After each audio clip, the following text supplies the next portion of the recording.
The day she rose again. Adiz had been married to Chaik since they were barely more than children.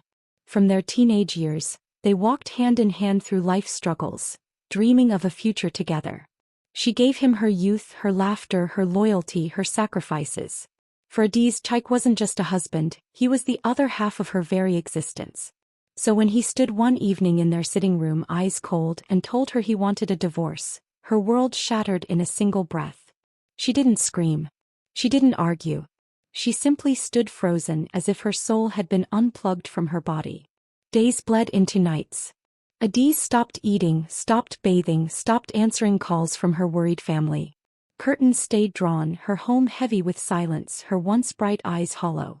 The woman who once radiated warmth now drifted like a ghost in her own house. Her neighbors whispered. Poor Adiz. Chaik was her life. But one person refused to let her fade away. Ngozi, her childhood friend, stormed into the house one afternoon. She found Adiz curled on the couch, her face buried in a pillow, her body frail from neglect.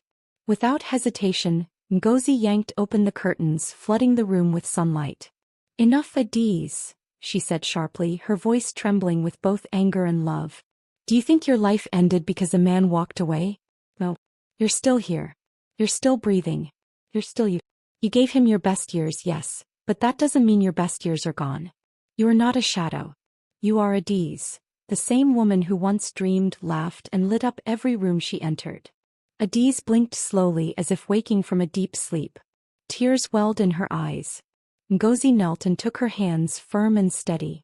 You can lie here and waste away, or you can rise. Let this divorce be your rebirth.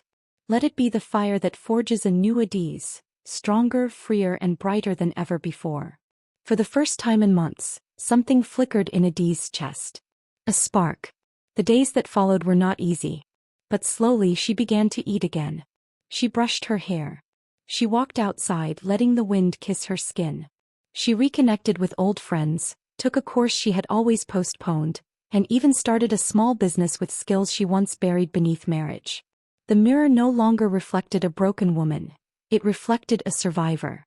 Her smile returned, not the timid smile of a wife clinging to love, but the radiant smile of a woman who had rediscovered herself. The divorce had not ended her. It had rebirthed her. And Adiz finally understood. Chaik's leaving was not the end of her story. It was only the beginning of a greater chapter. Adiz's transformation shocks everyone, including her ex-husband at a later event. Months passed and Adiz grew into someone no one recognized. Her small business blossomed into a thriving brand, her confidence returned in full bloom, and she carried herself with a quiet elegance that came not from wealth or status, but from self-respect. She had stopped measuring her worth by Chaik's presence. Instead, she measured it by her own progress. Her skin glowed, her laughter returned, and when she walked through the marketplace, heads turned, not out of pity but admiration. Then came the invitation. It was Chaik's wedding. He was marrying again, this time to a wealthy socialite whose family name carried weight in the city. Gossip spread quickly. He's really moved on. Poor Adiz will never compare. For a moment, Adiz's hands trembled as she held the invitation. The old Adiz would have crumbled, hidden away, wept into her pillow. But this Adiz? She smiled. The day of the wedding arrived. The hall glittered with chandeliers and silk-draped tables. Guests whispered in excitement as the groom entered in a sharp suit, his new bride radiant at his side. Everything was perfect, until the doors opened again. Adiz walked in. He was breathtaking. Dressed in a gown of deep emerald green that shimmered with every step, her natural beauty illuminated by newfound grace. Adiz did not look like the abandoned wife of a man who had cast her aside. She looked like a queen who had reclaimed her crown. Conversations froze mid-sentence. Heads turned.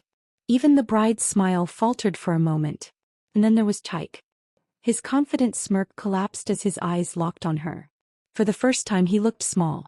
The woman he had discarded as worthless now stood before him, radiant and untouchable, her head high, her presence commanding. Adiz didn't need to say a word. Her arrival was enough. Her confidence was enough.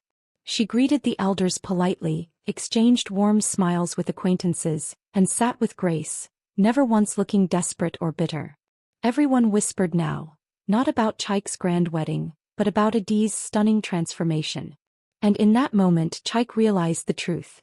He had not left a broken woman behind. He had left behind the woman who had become everything he would never deserve. Adiz didn't stay long. She rose, excused herself and left the hall with her head held high. Her victory wasn't in humiliating him.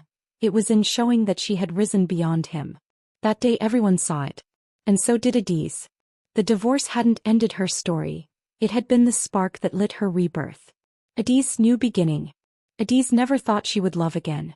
After Chaik she had built walls around her heart, strong high walls meant to keep pain out. To her love was a dangerous fire, one that could burn her whole world down.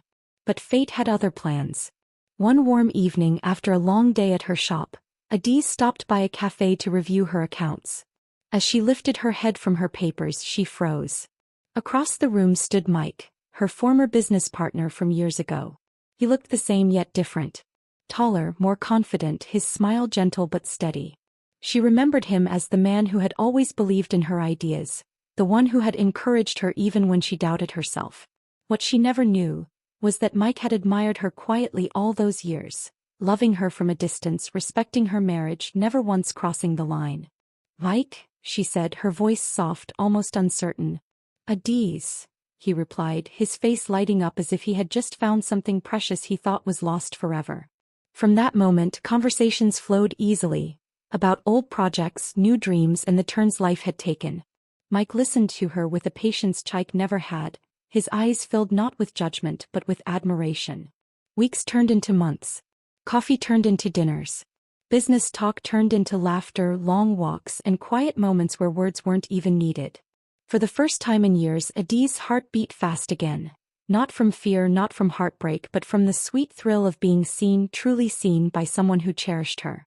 And one evening as the sun set in a blaze of gold and crimson, Mike took her hand and whispered, "I've admired you for so long, Adiz. Not just the woman you are now, but the strength, the fire, the grace you've always carried. I don't want to be just a friend. I want to be the man who walks beside you for the rest of our days." Adiz's eyes filled with tears, not of pain but of joy. For she had risen, healed and rebuilt. And now she had found love again, not in desperation, not in fear but in freedom.